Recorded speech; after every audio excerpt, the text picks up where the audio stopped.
Season 4, Episode 48 of Brackets, Bubbles, and Bid Stealers. I am Sam Fetterman. That is Jonathan Lidskin. Jonathan, what is today's date? Well, by you, it's February 28th. We got 25 minutes till February 28th here. And Jonathan, what is tomorrow? Leap day. And what is the day after that? It's March. Yes, we are just 48 hours away from March, and we have a Shahada from Lawrence, Kansas. What an incredible performance by BYU and Dallin Hall. 18 points, 4 rebounds, 3 assists, and a steal.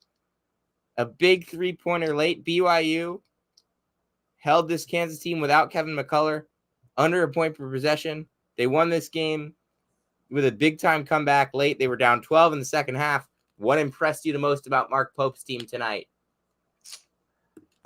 Just how disciplined they were in that building. Only turned it over 7 times. Continuously made shots. They hit 13 threes. Were just composed the entire way, and Dallin Hall was a big reason for that. Kansas is obviously out McCullough right now, and I think the kind of storyline around that team is that Bill Self has now said multiple times that Kansas is operating as if McCullough's not coming back.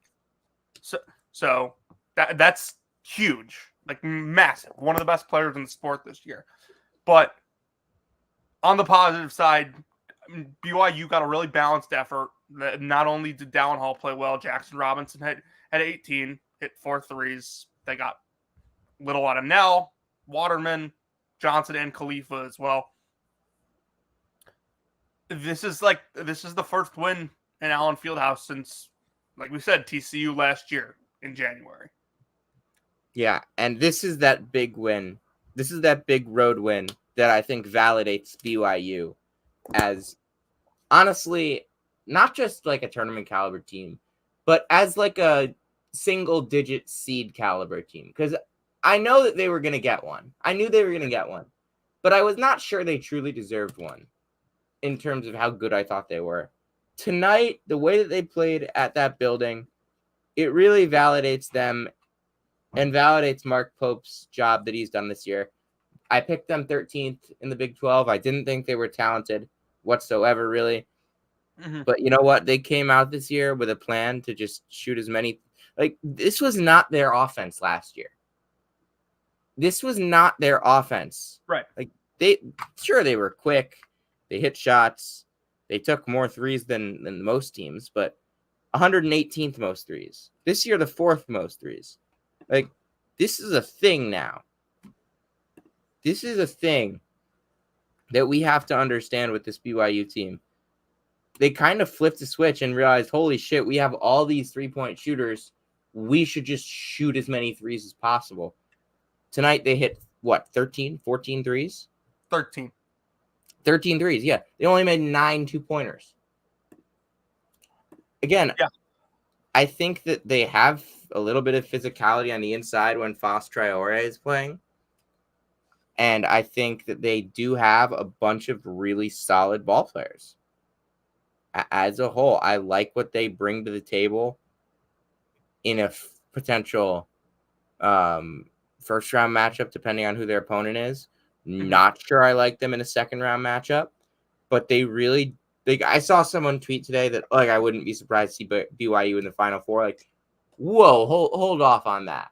Hold off on that. This BYU team is – just because they're good doesn't mean they're a Final Four contender. And I feel like that's what gets kind of conflated at this time of the year by a lot of people who haven't really watched college basketball all that much.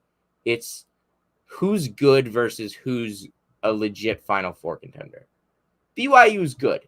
It's a step in the right direction for the program. It's an older team, but I mean, Traore can come back. Hall is a sophomore. Nell can come back.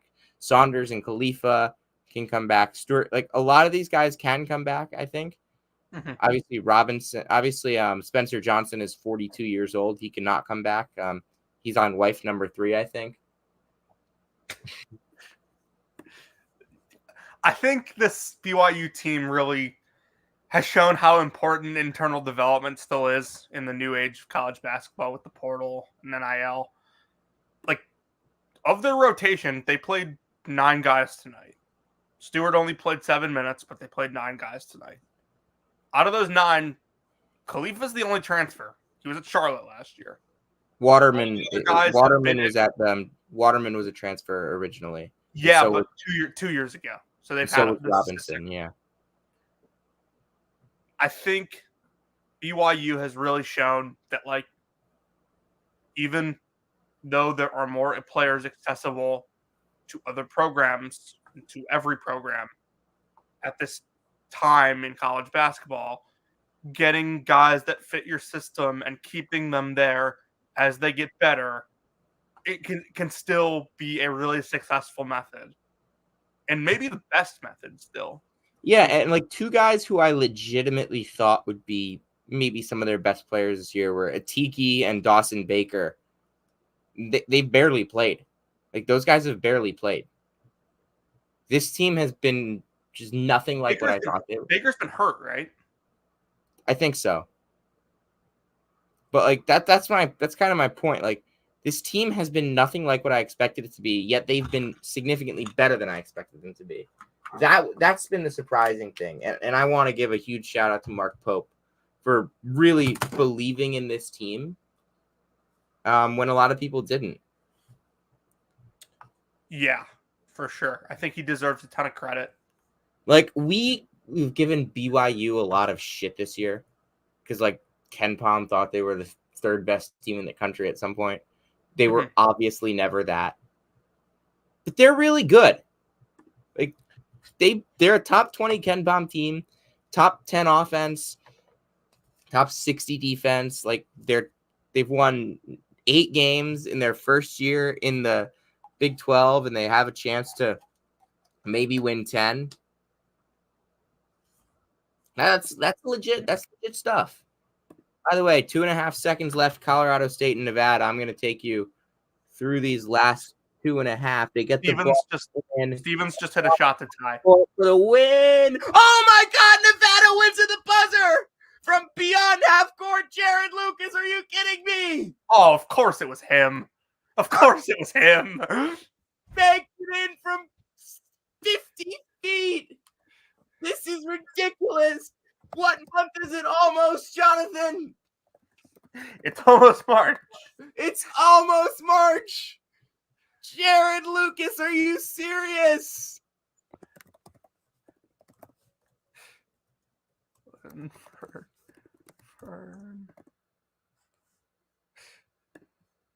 That was insane. God, I love this conference. God, I love this conference. The Mountain West is the greatest thing ever. Oh, my God. To win on the road in that league, in a game that important, Nevada, I mean, they're probably they're close to a lock at this point. Yeah, I mean, winning on the road at Colorado State, that's going to be quad 1 easy. That's 23 wins in this conference. Mm-hmm. That's really good. That's really good stuff.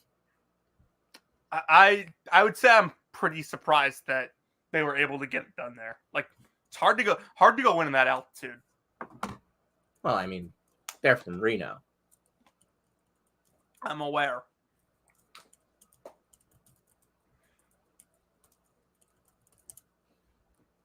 Anyway.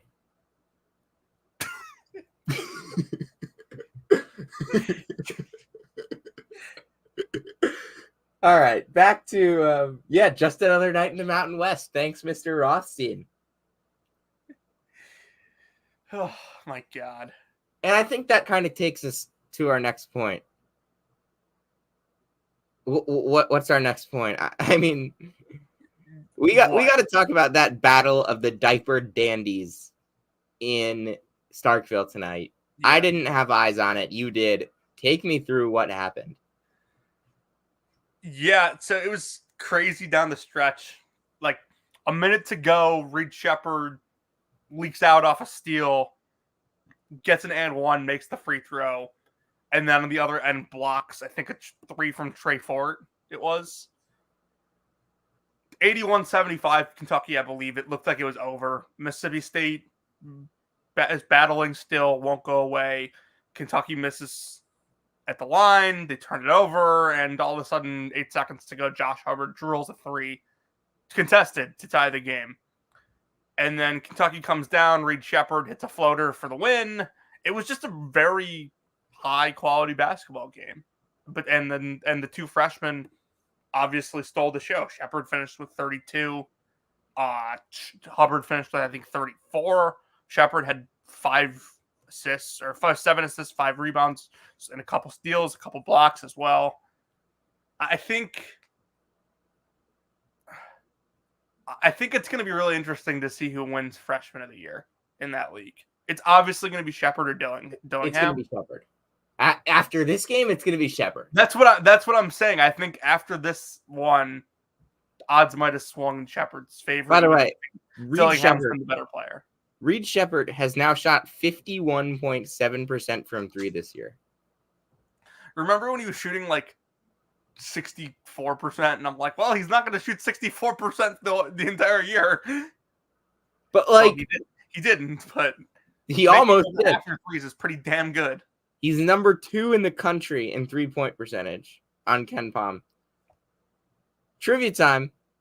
Who's number 1 in 3-point percentage? Yes, and it's funny. Is it Kerwin Walton? He's number 5. It's same state though. Same state, same conference. Same state. Trust me, you're gonna laugh when you hear it.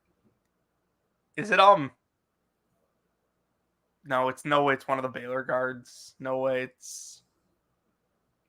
Is it Oh, what's his name? Is it Tennyson from TCU? No, it's Dylan DeSue. What? Yeah.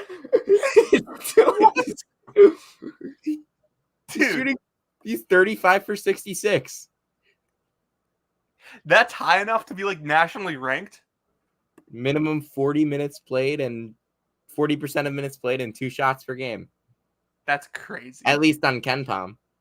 53%? Yep.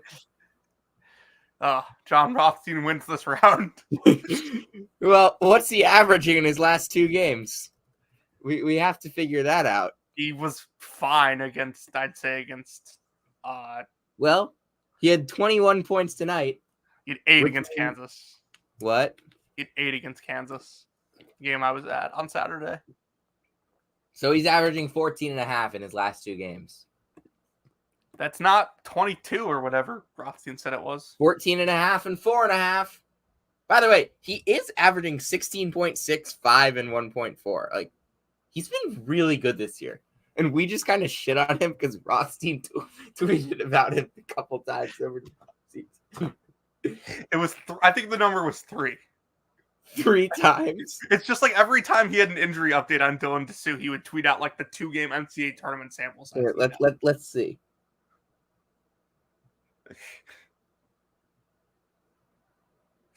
Oh, it was more than 3. It was more? Oh, buddy, it was more than 3. What was it? July 12th, 2023. This takes a picture of him in, I think, Europe. This makes me think of one thing. Texas' Dylan DeSue is hiding in plain sight. Averaged 23.5 and 10 in 2 NCAA tournament games before going out with injury. September 6th. Texas' Dylan DeSue, foot, has still not been cleared for all basketball-related activities. The 6'9 DeSue averaged 22.5 and 10. September 21st. Texas' Dylan DeSue and Caden Shedrick are both progressing. Yada, yada, yada. October 11th. Texas' Dylan DeSue and Caden Shedrick are both, quote, making excellent progress. By the way, you know what I just realized? This is the 2nd straight year that late in the season, you and I have been live during... Actually, I don't know if we were live that last year, but we were definitely talking during a Mountain West buzzer beater. Lamont Butler? Yeah.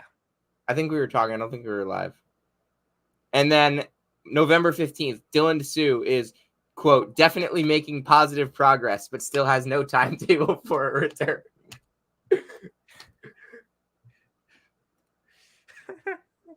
No, that's remarkable. God. Oh my God. Hold on. What was the line about Isaiah Swope? Isaiah Swope is battling multiple knee injuries and will require surgery after the season, but should be healthy enough to finish the 22-20 to 23-24. God, I love John Rothstein. Guy's gonna need to be under anesthesia more than once, but like he's fine to finish the year. Sounds like he's not fine to finish the year. Phenomenal, just phenomenal. I'm no doctor, but that doesn't sound good. No, I'm not a doctor either. Speaking of Texas, holy cow, what a win they got tonight. Thank you for that segue, by the way. It would have been a picture perfect win if Brock Cunningham didn't decide to play a different sport in the second half. What was he thinking? Dude, he just full on like. Hold on. Dumber decision. That or Rodney Terry giving him the ball in the Elite Eight. I'm going to say Terry's decision to have him on the floor in that situation. Are you sure? But I mean, hey, it would have been a perfect check if they were playing on ice. Honestly, though, the Kendall Weaver game. I mean, I like him. He's really good. Like, UT Arlington transfer. He's just a sophomore. He's got 3 years left. This is a breakout. Like, he's going to be on your breakout candidates list next year, right? I would think so. I mean, a lot of minutes opening up in that backcourt. A lot of minutes. I can't remember if it was him or Zarek and Onyema, but I remember over the summer or in the spring when like Texas was adding their transfers, they like added Weaver and Onyema to ASMS and Horton too, and I'm like, these are the guys that they're adding to surround ASMS. I'm like, this is their backcourt behind Hunter and ASMS, but hey. Like, yeah, just because you don't have Jackson Weaver's been really good. Like, just because you don't have Jackson Pavlovetsky's numbers at that level doesn't mean that you can't be a really good fit for the system.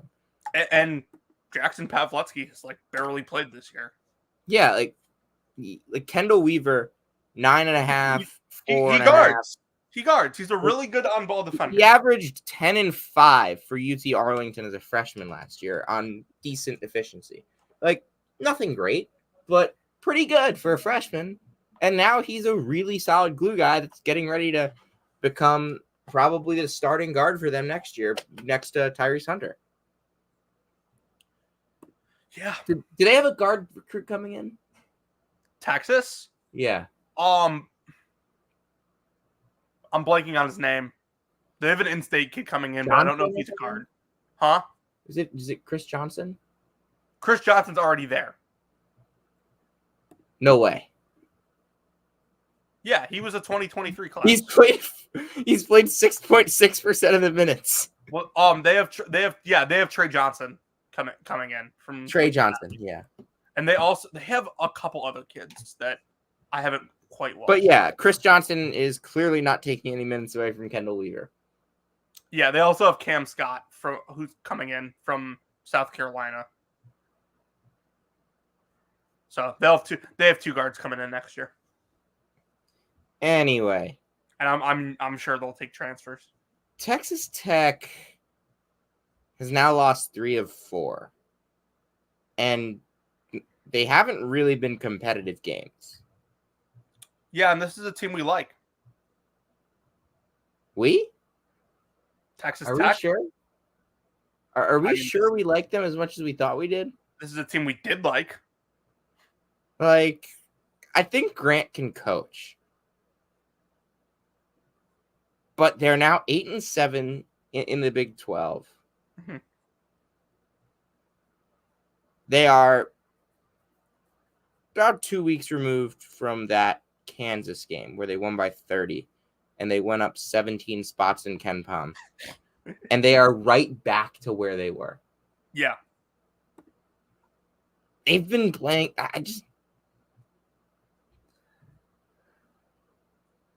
I don't think I don't think their bucket getters are good enough to sustain the type of offense that they have that they statistically have. Like, I just don't.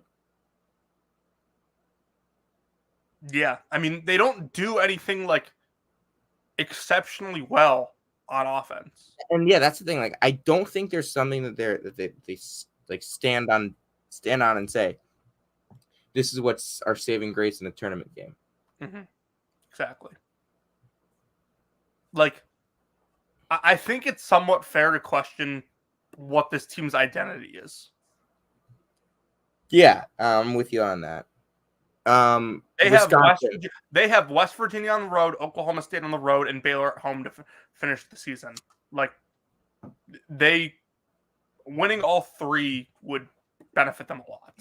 Yeah, Wisconsin is an absolute abject disaster.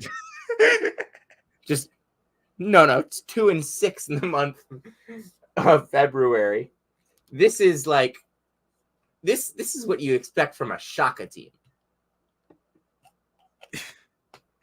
I mean, they lose what some are calling the fire alarm fiasco. Which, by the way, they were like calling it that, Greg Gard. Which, by the way, they were they had gotten it tied. They were down double digits in the first half and had tied it up 54-54 when the fire alarm went off, and they had to evacuate the stadium. Which, by the way, people were saying that like there was like a tornado. Like, I was getting texts. It was like good weather in Bloomington. Dude. They got Assembly Hall running the Brewster Bolin Brockway fire alarm system. Have we had a crazier game random? No chance there's been anything crazier than a fire alarm going off at Assembly Hall during the game. Like, all of a sudden I get a text. It was second half of a tie game. All of a sudden I get a text from my friend who's at the game that says the fire alarm has been going off at Assembly for 4 minutes and nobody has noticed. They're still playing. Then they evacuate the stadium. Then I'm going on Twitter to find everybody saying like, oh, like they're evacuating because there's a tornado warning. Why the hell would you evacuate if there's a tornado warning? Like, yeah, let's go right outside and see it with our own eyes. The only appropriate reaction for watching Indiana and Wisconsin in the year 2024 is wanting to die in the middle of a tornado. Then they come back in, squared away at 54, and Indiana wins 74-20. I was watching the end of this game. Wisconsin had some of the most aesthetically displeasing offensive possessions in crunch time that I've seen all year. They did that same thing where they just kept passing the ball, playing hot potato. Nobody wanted to shoot it. And except for AJ Storr, who just took like 3 bad shots in a row. Yeah. Wisconsin sucks, man. They just suck. Like, the thing is, like, Wisconsin early in Big Ten play is like, okay, if offense stalls, AJ Storr will go get us a bucket and bail us out. AJ Storr, since the Michigan State game. Well, he was great against Nebraska. Since the Nebraska game, I should say, has had offensive ratings of 82, 108, 76, 122, 104, 84, 118. Not awful. Not awful, but not nearly at the level he was playing at when they were winning games.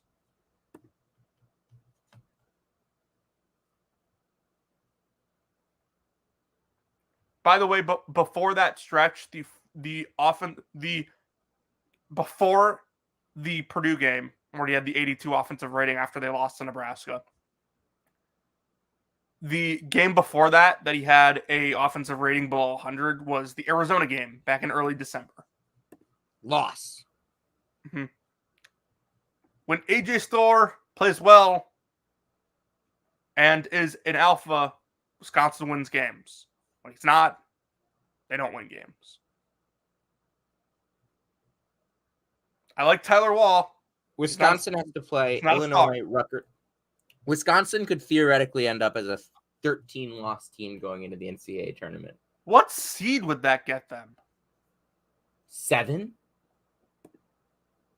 With 13 losses? Like, they're a 6 now, probably. Yeah, I would imagine so. God, I would love to draw them if I was a 3 seed. Like, I'm sitting here, Duke's probably going to be a 3 seed. I'm sitting here begging for Wisconsin as my 6. I would be very pleased to see Wisconsin on the 6th line. I remember we were looking at all those brackets that when Wisconsin was a 2 seed and thinking this is the worst quad ever. What did you text me last week? Are we sure? Are we sure? Do we think the reason that Wisconsin's always in these terrible quads is because Wisconsin's in them? Did we ever truly believe in Wisconsin, even when I ranked them as like a top 7 team in the country? Dude, if Wisconsin's a 6 seed and Duke's a 3, just give me my 11 seed as one of those ACC bubble teams that everyone keeps telling me about, and I'm good to go.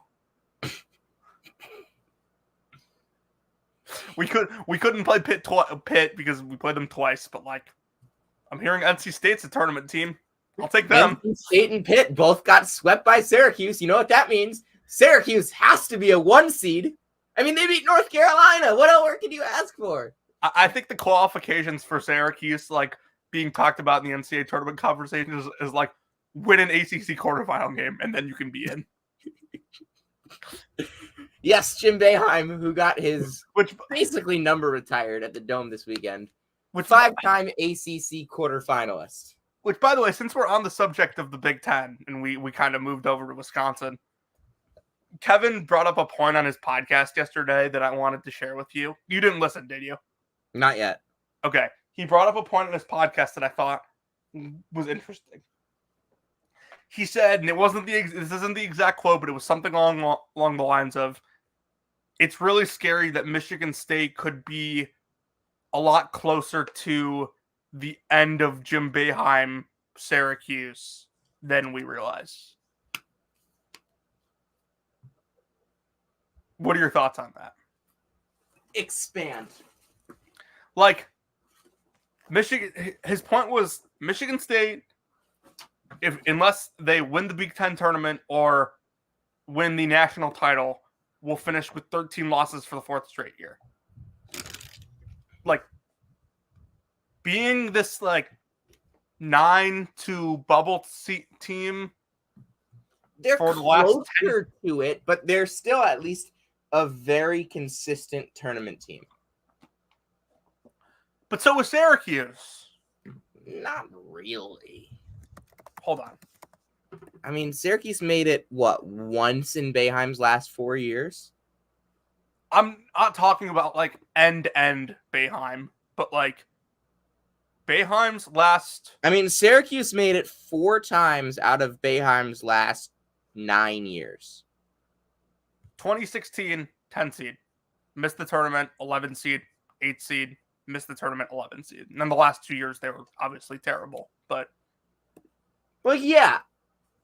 Okay, but I still think Michigan State competes in these games a lot better than, like, they don't come out and just, like, play as poorly, I think, as Syracuse did at times. Like, this Michigan State team is still top 20 in Ken Pom. They were 26th last year. They were bad the 2 years before that, but they're top 20. Like, this is a good basketball team. Let's pump the brakes on the Syracuse comparison for now. This has to be the offseason he goes, like, big fish hunting in the portal, right? Yeah. Oh, 100%. If he doesn't, then we can start the Boeheim conversations. Because, like, Fears, Carr, Booker, if he's still there. Derek Norman starting 3. Holloman.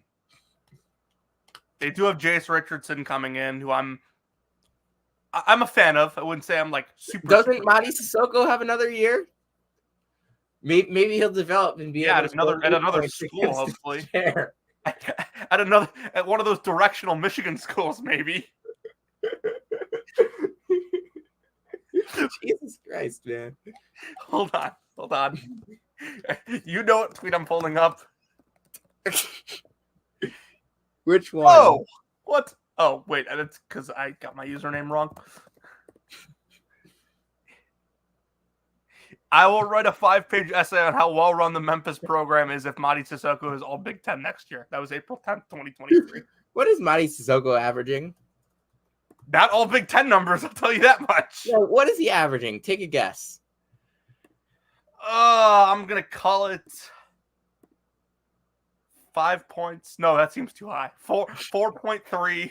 4.3, 4.4 rebounds, 0.6 assists. 3.7. 5.6 rebounds, presumably because he's missing at least a bunny a game. And 0.3 assists. And with how much they're playing him, he better get some rebounds. Yeah. Like, just to... 0.5. He has 14 blocks all season. Dude, you are 6'9", 250.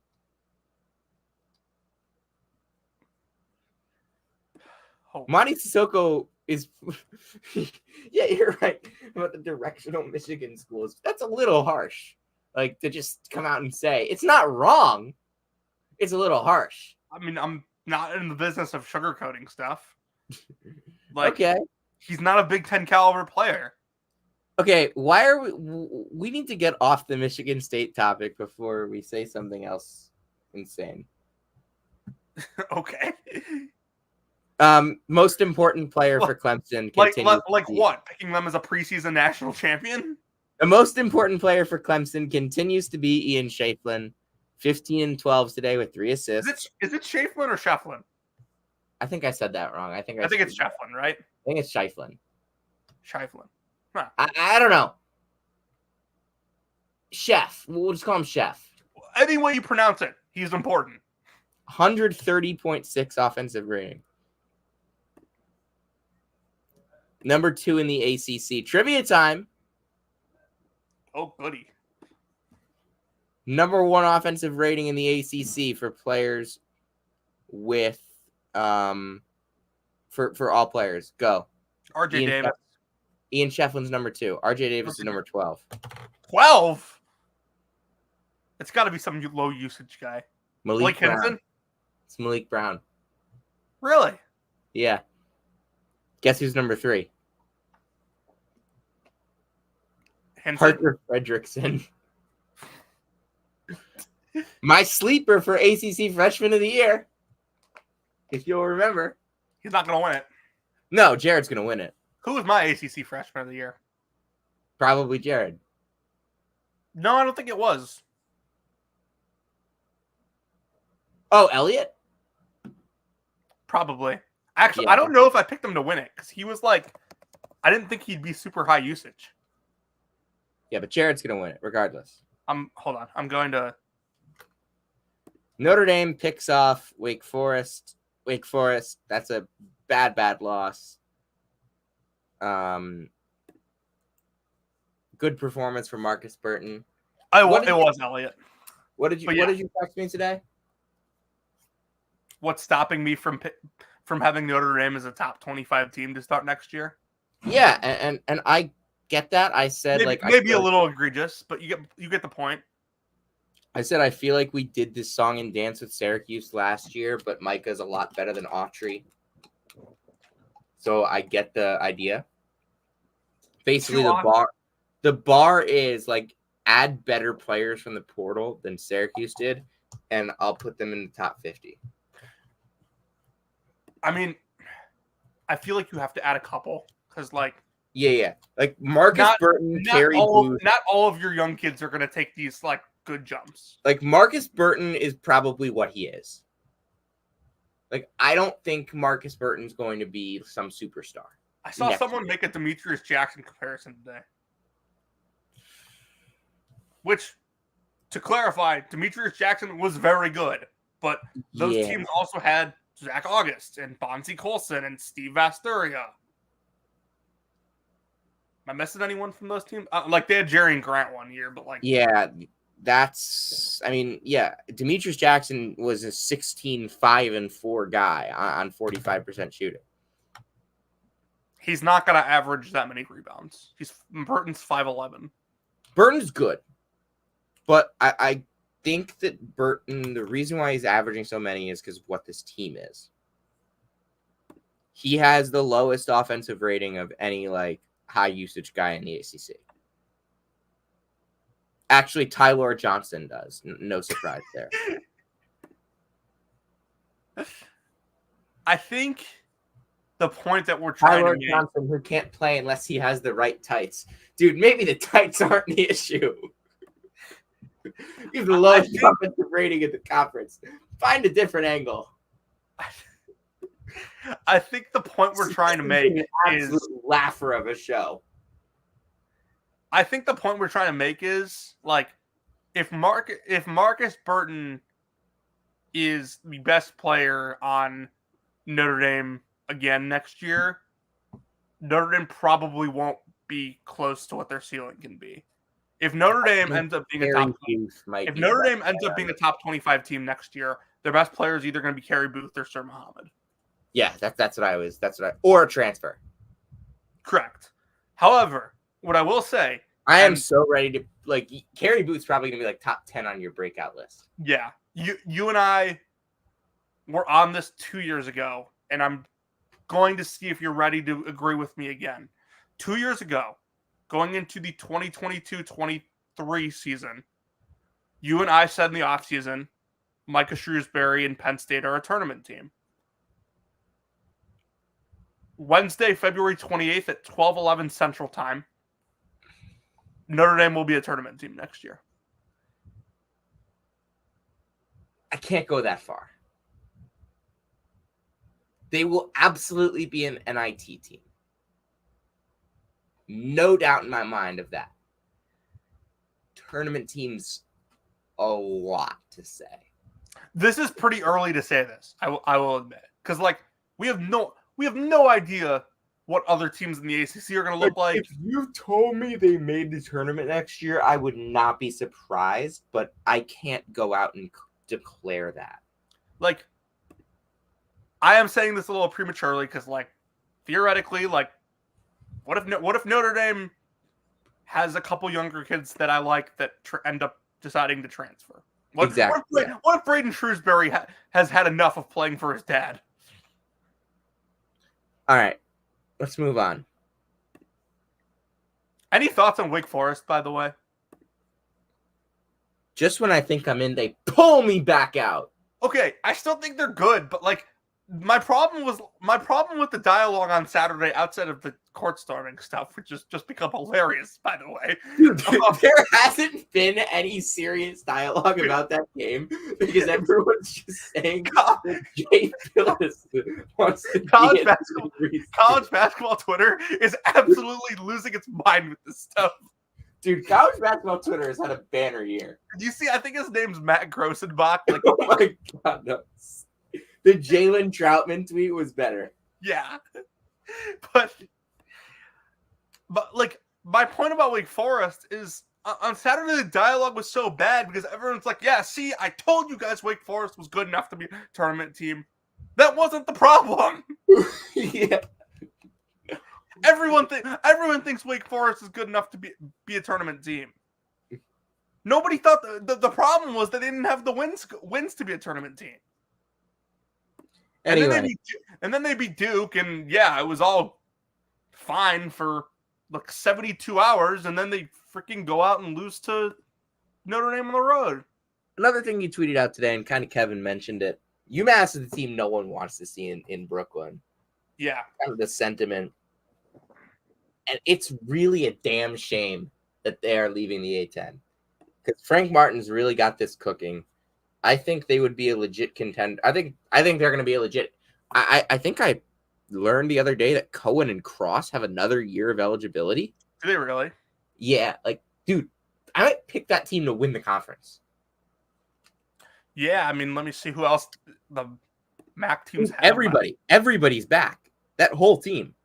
But like, one thing we've talked about is not only if Cross and Cohen, if they retain like 6 or 7 of those guys, including Cross, Cohen, Curry, and Diggins, and Thompson, maybe, like, I'm picking them to win the league. If Cross and Cohen have another year, that's obviously big. What might be bigger is, and we've talked about this, UMass has like the best freshman class and the best incoming freshman class in the A10. Right? Yeah, I mean, Frank has brought in great talent there. My question is, are kids still going to want to go play for him to play against the directional Michigan schools led by head coach Madi Sissoko? He's coaching all 3 of them. Yes. Well, can you name a single coach of any of them? Eastern Michigan and Western Michigan play each other. He's standing on the sideline coaching Eastern Michigan, and he's like the Flash playing tennis with himself. No, Eastern Michigan and Western Michigan are playing each other. He's on Eastern Michigan sideline coaching Eastern Michigan, and Western Michigan gets a technical foul for their coach being out of the coach's box. Excellent. Phenomenal. No, I think your point on that's good. But for now, UMass is a really dangerous team that I wouldn't want to play in the A10 tournament. And if they can retain this roster, they probably end up being at least top 2, if not the favorite next year in their final year in the A10. Did you see that message board geniuses tweet the other day? Like St. Bonaventure, like they're doing the Soviet strategy of like not wasting their bullets. What? Here, I did not see this. Let me send this to you. This was ridiculous. Here it is. The old Soviet Union teams never played their best in the preliminary rounds. They always saved plays for the medal rounds and did quite well. Like the Soviets, we have to ask if Coach Schmidt is holding back the players and plans to unleash a new strategy for the A10 tournament. What is he saving? Coach Schmidt's teams always peak in March. This A10 tournament is going to be interesting. By the way, Dayton lost to Mason. The tournament is going to be wide open, and Coach Schmidt knows it. Do they think since that tweet, St. Bonaventure has won at UMass and against Loyola? Is it possible that this man was cooking? That's awesome, first of all. Second of all, I'm not sure if you know him, but Lil Bonna X like completely rebranded his account to like Comrade Bonna X. Well, yeah, we all remember his tweet on your freaking question before the season started. Yeah. That was which, by the way, we haven't gotten one yet, so we should be due. No, I mean we might get one soon. I don't know, man. Have you watched Georgetown games lately?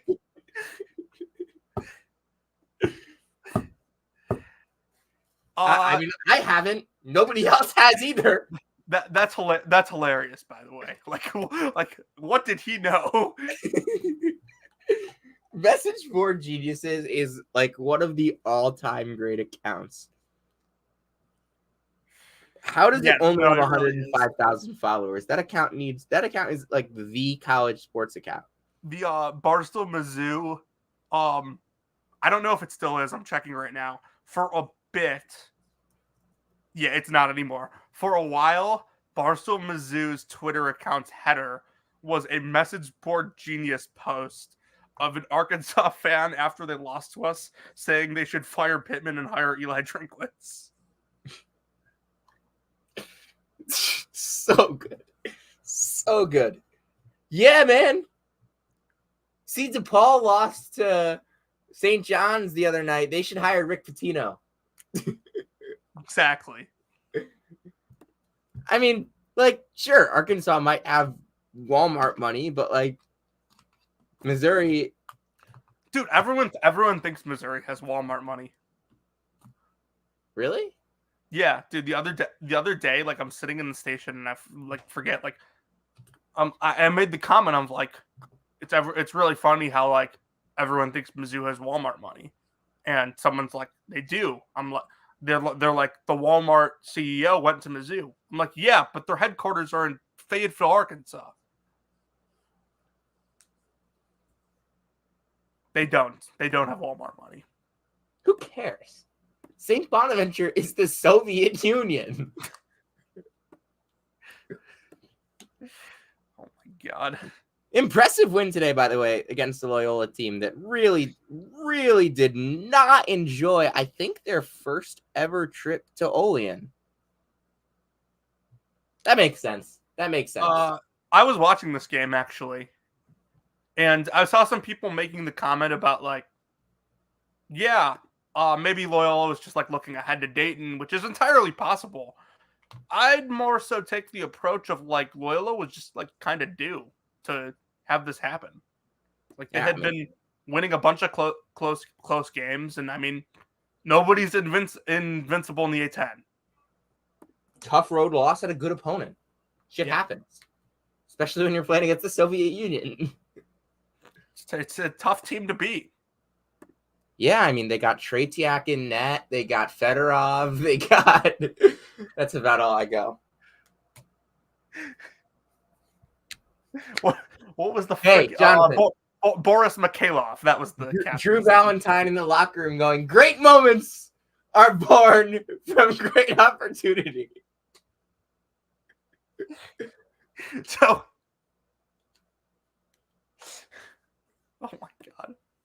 So my question is, like, if Loyola is like the Soviet Union, is like Loyola taking out like George Mason, like the equivalent of, like, is Loyola beating George Mason over the weekend 80-59, like the equivalent of the U.S. beating Czechoslovakia like 7-2 in the group round? I guess. All right. Shout out Peyton Sanford for a triple double. Yeah, where the hell did that come from? Waukee, Iowa. Some legends grow up there. It's the epicenter of basketball, some are calling it. Shout out Kyle Rose for a game-winning shot, Fordham over Mason at Rose Hill. Didn't even catch that one. Villanova 75, Georgetown 47. Ed Cooley still rich as shit. Still rich as shit, and still with 2 Big East wins. Are we really counting the 2 wins by a combined 4 points over a team? Okay, fine. Okay, fine. Zero Big East wins over teams ranked above 300 in KenPom. I still find it insane that DePaul is ranked 308th in KenPom. That's the part you. By find the way, insane? that was without Longino and Bamba tonight, and there was no problem. By the way, Ed Cooley was at the Philadelphia Catholic League final last night to watch Thomas Sorber. Did you catch the ending of that game? I saw the buzzer beater. Yeah, Cabe Goss, like 5'7" point guard at Roman Catholic. I saw a tweet today. It's like, naming your Catholic school Roman Catholic High School is like naming your public school Public High School. I mean, the PCL, like, in terms of best high school leagues in the country, it's like the WCAC is number 1. Is the PCL number 2?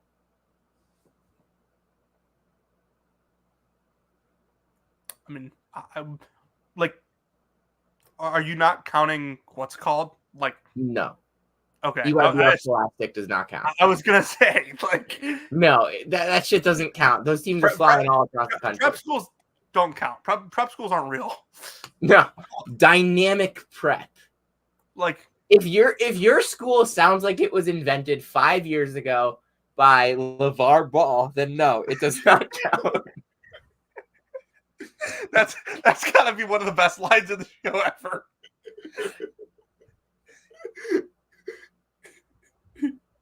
Dude, schools in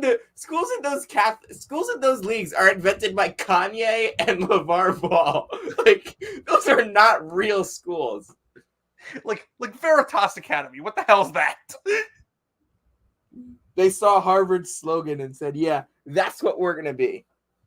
You need to be named like high school ball is played up in the Northeast now. Unfortunately. Any Chicago high school stuff you want to talk about? Nobody wants to hear it. Let's move on. Not tonight. I was watching my brother's game tonight. All right. Move on. Preview a little bit of tomorrow. Auburn, Tennessee. Not a top 10 game of the week, according to Andy Katz. I don't know if you saw that. I did not. Andy Katz releases his top 10 games of the week every week. Oh, no, I know. Did not have Auburn, Tennessee on there. By the way, you know that Minnesota's 67th in KenPom? I just saw that going back to look at the games for tomorrow. That seems a little bit higher. It seems a lot higher than I thought it would be. I know they're having a solid season, but damn. Providence is 53rd. Virginia is only one spot ahead of Minnesota. What a world. By the way, oh my God, South Carolina, Texas A&M. That is 48 versus 57. By the way, Tennessee Auburn tomorrow night has a fan match score of 82.9. Right now, that would be, according to KenPom, 15th. Yep. That's exactly what I was looking for. Trivia time. 15th best game of the year, but not one of the top 10 games of the week. Trivia time. What's number one? Must be a pretty damn good week. Oh, you're looking at it right now. What? No, I'm not. I promise. All right, we're done. We're done with the show anyway. Jonathan, let's take us home. Damn, that was quick. I don't have a good one. All right, I'll think of it on the fly. If you came here to hear about Tyler Self's job and where he's currently working, you came to the right place. We got a lot of opportunities today. If you came here to hear about prep schools invented by Kanye and LeVar Ball, you came to the right place. No, give me another one. I don't remember. If you came to hear about head coach Madi Sissoko getting a technical foul for being out of the coach's box, you came to the right place. And if you came to hear about Caleb Grill's life and what he's up to, you came to the right place. This is season 4, episode 48 of Brackets, Bubbles, and Bid Stealers. We'll see you next time.